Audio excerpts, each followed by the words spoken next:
बिस्मिल्लाहिर्रहमानिर्रहीम। मेरा नाम तस्नीम अहमद सिद्दीकी है और मैं अपने प्रोग्राम मानो या ना मानो के साथ आपकी खिदमत में हाजिर हूँ। मैंने अपनी गुज़श्ता वीडियो में आपको उज़ैर बलोच के बारे में बताया था और ये कहा था कि उज़ैर बलोच एक जुल्म का नाम था, एक जालिम था और उसने 198 कत्ल किए, जिसके बारे में GIT बनी।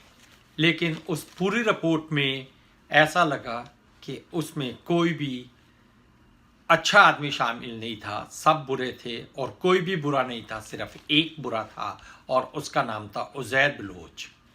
जी हाँ, क्योंकि उस GIT में किसी बड़े का जिक्र नहीं था, किसी का ये नहीं कहा गया था कि उज़ैर बलोच ने उसके ईमा पे ये सब कुछ किया।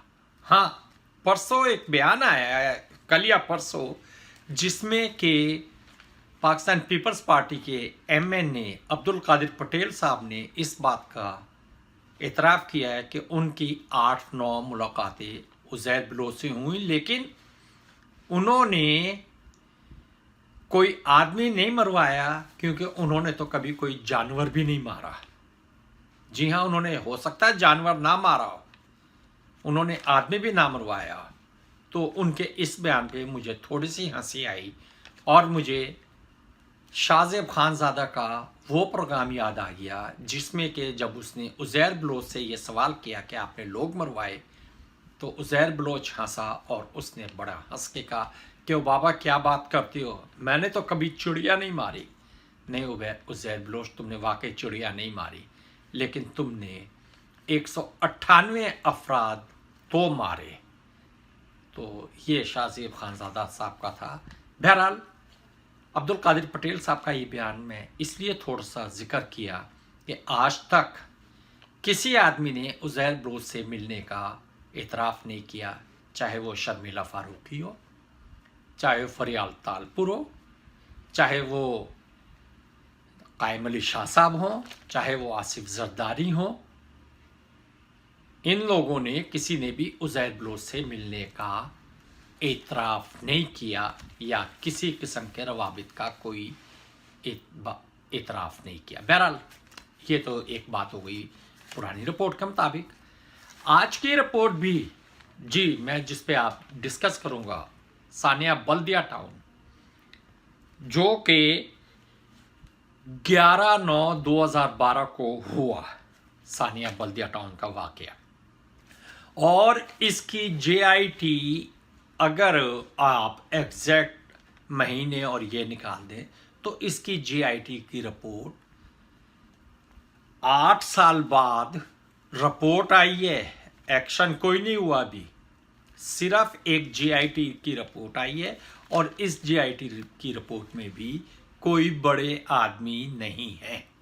इस GIT के जो बड़े हैं, जिनके नाम आ रहे हैं, उसका नाम है हम्माद सिद्दीकी, उसका नाम है रहमान भोला, उसका नाम है मोहम्मद ज़ुबैर, और उसमें एक जगह एक शख्स आया है जिसने ये कहा है कि उसके ताल्लुकात अनीस खान कायम खानी से हैं और उसके बारे में बताया गया कि वो अनीस खान कायम खानी का फ्रंटमैन है। लेकिन इस रिपोर्ट में अनीस खान कायम खानी को भी शामिल तफ्तीश नहीं किया गया। और तो आप छोड़ दें, फारूक सत्तार को भी छोड़ दें, मुस्तफ़ा कमाल को भी छोड़ दें, वसीम अख्तर को भी छोड़ दें, और बड़े भाई जो लंदन में बैठे हैं उन्हें भी छोड़ दें, इसमें किसी बड़े का नाम नहीं आया। बहरहाल ये मैं आपसे बात करता हूँ इस रिपोर्ट की, इस साने की रिपोर्ट जो कि 343-2012 है, वो उस वक्त के इंस्पेक्टर ज़फ़र इकबाल गोंदल साहब की मुद्दत में लिखी गई। जी हाँ, ज़फ़र इकबाल गोंदल साहब की मुद्दत में लिखी गई इस रिपोर्ट में जो सबसे अहम चीज़ थी वो ये थी कि 259 और मर्द और ख़वातीन, जो इसमें मेल और फीमेल का लफ्ज़ इस्तेमाल किया गया है, मैंने इसलिए मर्द और ख़वातीन कहा है कि जो इस साने में हलाक हुए वो लोग दम घुटने से हलाक हुए। जी हाँ, वो लोग दम घुटने से हलाक हुए थे। बहरहाल असल मसला जो है कि इस रिपोर्ट में रिजवान कुरैशी ने बयान दिया। रिजवान कुरैशी इस फैक्ट्री में मुलाजिम थे। उनका बयान है, उनका कि जी रिजवान कुरैशी के मुताबिक बल्दिया टाउन की फैक्ट्री से 25 करोड़ रुपए भत्ता मांगा गया, जो कि बहुत बड़ी रकम थी, जो कि नहीं दी जा सकती थी। अगरचे बाद में अगर आप पैसे जमा करें तो ये 25 करोड़ से भी ज़्यादा रकम जो है खर्च की गई इसमें। बहरहाल वो भी गलत, मैं ये नहीं कह रहा कि 25 करोड़ की रकम दे देनी चाहिए थी। भत्ता भत्ता होता, चाहे वो 1 रुपए का और चाहे वो 25 करोड़ का। बहरहाल इस रिपोर्ट के मुताबिक जब इन्होंने 25 करोड़ मांगे तो मालिक बड़े अपसेट हुए। उन्होंने रिजवान कुरैशी को दरमियान में डाला और कहा कि इस मसले को हल कराओ। रिजवान कुरैशी इसके लिए MQM के सेक्टर इंचार्ज असगर बेग से मिला और असगर बेग उन्हें लेकर 90, जी हाँ 90, जो कि अल्ताफ भाई का घर है और जो कि MQM का हेडक्वार्टर है, 90 लेके गए और वहाँ जाके हम्माद सिद्दीकी से मिले। हम्माद सिद्दीकी से जिस वक्त मिले तो वहाँ पे एक और शख्स भी था, उसका नाम है फ़ारूक सलीम। ये फ़ारूक सलीम से भी मिले, हम्माद सिद्दीकी से भी मिले। उन्होंने इनकार कर दिया, उन्होंने भत्ते की रकम में कमी करने से इनकार कर दिया और उन्होंने कहा कि भत्ते की रकम 25 करोड़ ही होगी। जिसके बाद ये वहाँ पे काफ़ी तल्ख कलामी हुई और ये लोग वापस आ गए। तो उसके बाद हम्माद सिद्दीकी, जो कि इस पूरे मसले को देखता था, उसने ये किया कि असगर बेग, जो कि बल्दिया फैक्ट्री के लोग मालकान के नुमाइंदे को या इन्हें लेके हम्माद सिद्दीकी से मिला था, उसने उसे मुअत्तल कर दिया। असगर, जी मैंने असगर ही नाम बताया, जी बिल्कुल, असगर बेग को मुअत्तल कर दिया और उसकी जगह रहमान भोला को उस इलाके का सेक्टर इंचार्ज बना दिया और रहमान भोला 25 करोड़ को लेने पे मुसिर रहा। इसके बाद ये हुआ कि ये बताया गया इसी रिपोर्ट में कि बाद में ये रकम 20 करोड़ कर दी गई। अब पता नहीं 25 करोड़ से 20 करोड़ की गई तो क्यों की गई।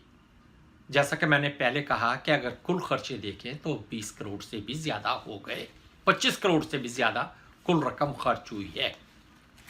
बहरहाल बात ना बनी और जब बात ना बनी तो ज़ुबैर, जी हाँ मोहम्मद ज़ुबैर एक दिन अपने दोस्तों के साथ फैक्ट्री में बैठा था। मोहम्मद ज़ुबैर मुलाजिम था, ये बता दूँ आपको मैं। मोहम्मद ज़ुबैर फैक्ट्री में बैठा था तो वो उसके दोस्त और उसके साथ सलीम दहिलवी एक और 4 नामालूम अशख़ास बाहर निकले।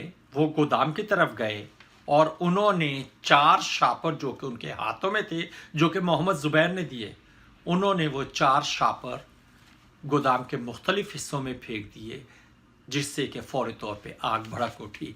यानी वो शॉपर्स जो थे वो किसी तरह का फास्ट केमिकल था जिसने कि आग लगा दी।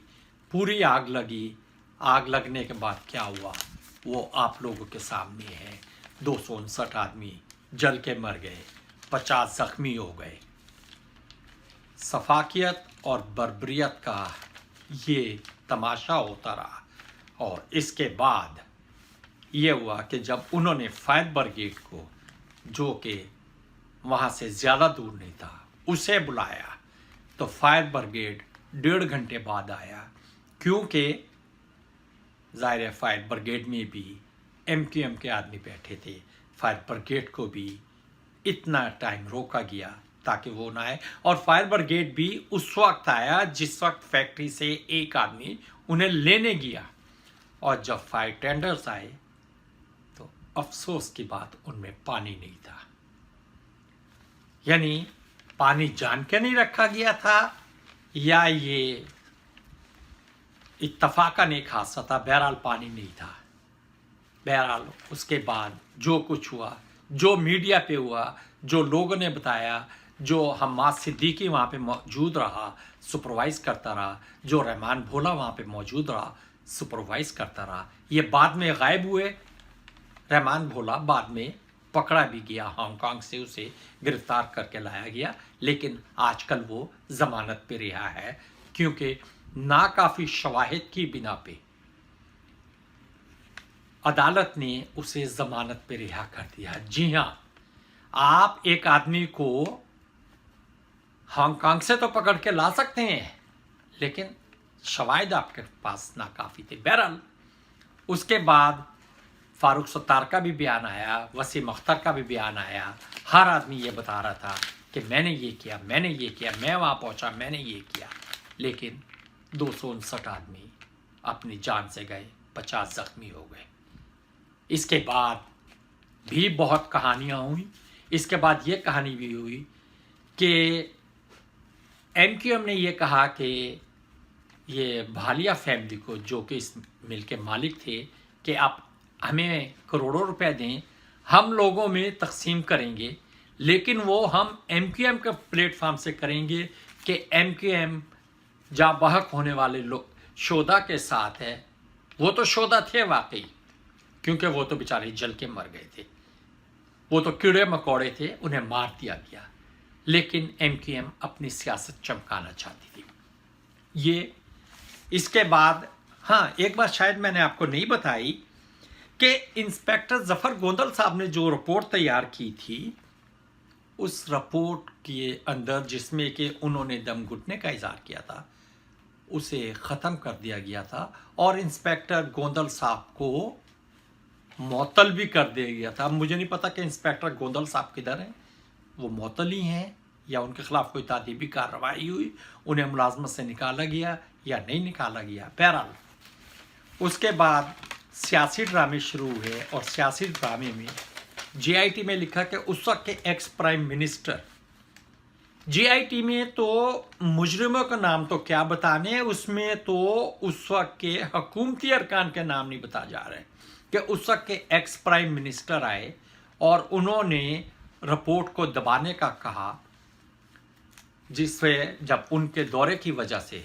मैं आपको बताता चलूँ, एक्स प्राइम मिनिस्टर राजा परवेज अशरफ साहब थे, जिन्हें राजा रेंटल भी कहा जाता है।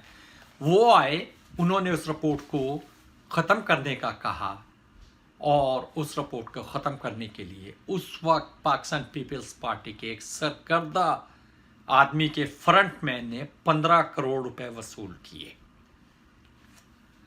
सवाल यह है कि अगर एक्स प्राइम मिनिस्टर वहां पे आया तो वो सरकर्दा आदमी कौन है? क्या वो एक्स प्राइम मिनिस्टर से बड़ा था? और जी हाँ, उस वक्त शुनीद ये भी थे कि एक्स प्राइम मिनिस्टर साहब भी मुलविस थे, नाम मैं ले चुका हूँ, बार बार लेने की ज़रूरत नहीं, और उस वक्त एक्स प्राइम मिनिस्टर से एक बड़ा आदमी भी इस भत्तागिरी में मुलविस था। बहरहाल ये हुआ कि ये जो आग लगी है, ये मोहम्मद ज़ुबैर, वसीम दहेलवी और उसके 4 नामालूम लोगों ने लगाई, और उसके बाद उन 4 नामालूम लोगों के बारे में पता नहीं चला। फिर ये कहा गया कि जो टेलीफोन डेटा है GIT में, वो 6 महीने से ज़्यादा का रिट्रीव नहीं हो सका। हर फैक्ट्री में रिकॉर्ड सिस्टम होता है, अगर आपने रिट्रीव करना है तो ये इतना बड़ा मसला नहीं है, लेकिन आप रिट्रीव करने ही नहीं चाहते थे। फिर ये कहा गया कि 2 DVR जिनकी कैपेसिटी 16 कैमरों की थी, वो वहाँ पे इंस्टॉल थे, लेकिन उसमें से 20 कैमरे चल रहे थे। अगर 20 कैमरे चल रहे थे और उसमें से एक डीवीआर का रिकॉर्ड रिट्रीव नहीं किया जा सका, तो जो रिकॉर्ड रिट्रीव किया गया उसमें कौन कौन थे, ये भी नहीं इस जीआईटी में कहा गया। इसके बाद ये भी कहा गया कि हैदराबाद में एक शख्स मिला, इन्हें हैदराबाद ले जाया गया, भालिया फैमिली को, या हैदराबाद वालों को यहाँ लाया गया, बहरहाल ये बात मसला नहीं है, इन्हें वहाँ ले जाया गया और उस शख्स ने ये कहा कि वो अनीस कायम खानी का फ्रंटमैन है, उन्होंने वहाँ पे पैसे लिए और पैसे से जायदाद खरीदी गई, जायदाद पे मकान बना, जिसके बारे में जीआईटी ने लिखा है कि जी वो मकान जो कि एक प्लाज़ा बना है, वो प्लाज़ा अभी खाली है, वो प्लाज़ा किसी खातून के नाम पे बना है और उन्होंने उस खातून के नाम से जो प्लाज़ा बना है उसके बारे में ये रिकमेंडेशन की है कि ये प्लाज़ा ज़ब्त करके इसे सरकारी क़वायद व ज़वाबित के मुताबिक भालिया फैमिली को दिया जाए। एक और चीज़, उस वक्त एक CLP इंचार्ज होते थे जिनका नाम था अहमद चनाए। जी हाँ, ये सफ़ा 19 पे मौजूद है उनका नाम जीआईटी के। अहमद चनाए साहब ने भालिया फैमिली के लोगों को, मालकान को ये कहा कि तुम फौरी तौर पे छुप जाओ जैसे ही आग लगी है और बाद में आना, लेकिन अहमद चनाए साहब ने उन्हें छुपाया। जाहिर बात है, उनकी फैक्ट्री में आग लगी थी, इतने आदमी मरे थे, तो उनका छुपना बनता था थोड़ा सा जमानत कराने के लिए। लेकिन अहमद चनाए साहब ने इस दौरान ये काम किया कि उनके नाम ECL में डलवा दिए। MQM ने बल्दिया फैक्ट्री के लोगों के ख़िलाफ़, मालकान के ख़िलाफ़ FIR दर्ज कराई और FIR के बाद जब इस पे JIT ने 2.5 साल बाद काम शुरू किया तो बहुत सी चीज़ें वहाँ से शवाहिद मिटा दिए गए थे। बहुत से शवाहिद जो थे, मैं कहता हूँ कि वो शवाहिद तो जब मिटाने होते हैं तो वो शवाहिद तो फौरी तौर पे भी मिटा दिए गए होंगे। एक और चीज़ बताई गई है कि इतनी खौफनाक आग जिसमें 259 आदमी मर गए, उसमें 2nd फ्लोर पे और गोदाम में आग लगी, लेकिन 1st फ्लोर पे इतना नुकसान नहीं हुआ और वहाँ पे कुछ ऐसा माल भी पड़ा था जिसे कि आग ने छुआ तक नहीं था। बहरहाल इस JIT पे काफ़ी से ज़्यादा सवालात हैं। इस JIT पे सवालात क्या है? ये JIT काफ़ी लोगों को बचाने का ज़रिया है। इस JIT के बाद क्या कार्रवाई हुई, अभी तक कार्रवाई नहीं हुई। हम्माद सिद्दीकी का कुछ नहीं पता। अहमद चनाई के बारे में क्या एक्शन हुआ, ज़फ़र गोंदल के बारे में क्या एक्शन हुआ, या फारूक सत्तार साहब के बारे में जो सामने आए थे उनके बारे में क्या कार्रवाई। मैं किसी का नाम नहीं ले रहा, फारूक सत्तार का या इनका, लेकिन ये वो लोग थे जो उस वक्त बढ़ बढ़ के बोल रहे थे। एक छोटा सा नाम, एक कोने में नाम आया है अनीस खान कायम खानी का, और वो भी नाम इस तरह आया है कि एक आदमी अपने आप को उनका फ्रंटमैन कहता था। बहरहाल सवाल बहुत से हैं। ये JIT जो बनाई गई, इसने भी कोई मसले को हल नहीं किया। अहमद मुराई की JIT में भी कोई मसला हल नहीं हुआ। उज़ैर बिलोच की JIT में भी कोई मसला नहीं हल हुआ। अगर इन JIT से मसले हल नहीं होने थे तो फिर इन JIT के बनाने का फ़ायदा क्या होता है? अगर किसी को कैफ़रे किरदार तक पहुंचाना नहीं है तो फिर इतनी लंबी इंक्वायरी करने का मतलब क्या? यानी कि देहाती का वो कंबल जिसको चुराने के लिए एक मेला लगाया गया, ये JIT उस मेले से ज़्यादा नहीं है कि लोगों के आई वाश किए जाएं। मैं इससे ज़्यादा कुछ नहीं कहूँगा। मैं सिर्फ ये कहूँगा कि खुदारा किसी के ख़िलाफ़ तो एक्शन ले लें। रहमान भोला को जिस अदालत ने नाकाफ़ी शवायद की बिना पे ज़मानत दी है, उस अदालत से ही पूछ लें। हम्माद सिद्दीकी को तलाश करके उसके खिलाफ ही सज़ा कर लें।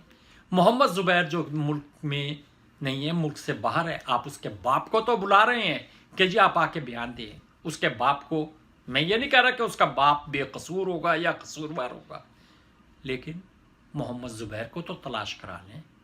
आप बड़ों को तलाश नहीं कराते, आप चंद छोटी को सज़ा दे दें। चंद छोटों को सज़ा देंगे तो वो बड़ों के नाजायज़ मुतालबात पे अंधे होकर काम नहीं करेंगे। आप सौलत मिर्ज़ा को तो फांसी दे देते हैं, लेकिन सौलत मिर्ज़ा से कराए गए कत्ल जो थे वो किसके कहने पे हुए? आपने उन्हें तो फांसी नहीं दी। चलें इस तरह चंद छोटों को दे दें ताकि छोटों में कोई खौफ पैदा हो जाए कि जब हम मुसीबत में होंगे तो बड़े हमारे काम नहीं आएंगे। बहरहाल देखते हैं कि अब क्या होता है। और जिस GIT पे 8 साल में फ़ैसला नहीं हुआ, उस GIT पे अब क्या खाक फ़ैसला होगा। बहरहाल मुझे इजाज़त दे, तल्ख हो गया हूँ, लेकिन क्या करूँ, जब कीड़े मकोड़े की तरह आम आवाम मर जाए और FIR में लिखा जाए दम घुटना, जब सड़कों पे लोग मार दिए जाए और उसे एक फ़र्द वाहिद का जुर्म करार दे दिया जाए, तो फिर ऐसे किसी भी GIT का कोई फ़ायदा नहीं। आपसे एक दफ़ा फिर इजाज़त चाहता हूँ। अगर आपने मेरे चैनल को सब्सक्राइब किया है तो बहुत शुक्रिया, और अगर नहीं किया तो बराए मेहरबानी से सब्सक्राइब करें। मैं बाज़ दफ़ा तल्ख हो जाता हूँ, लेकिन क्या करूँ, आम आवाम हूँ। आम आवाम ज़्यादा से ज़्यादा थोड़ा सा तल्खी हो सकती है, इंसाफ तो नहीं कर सकती। इसके साथ मुझे इजाज़त दें। अल्लाह हाफिज़। पाकिस्तान जिंदाबाद।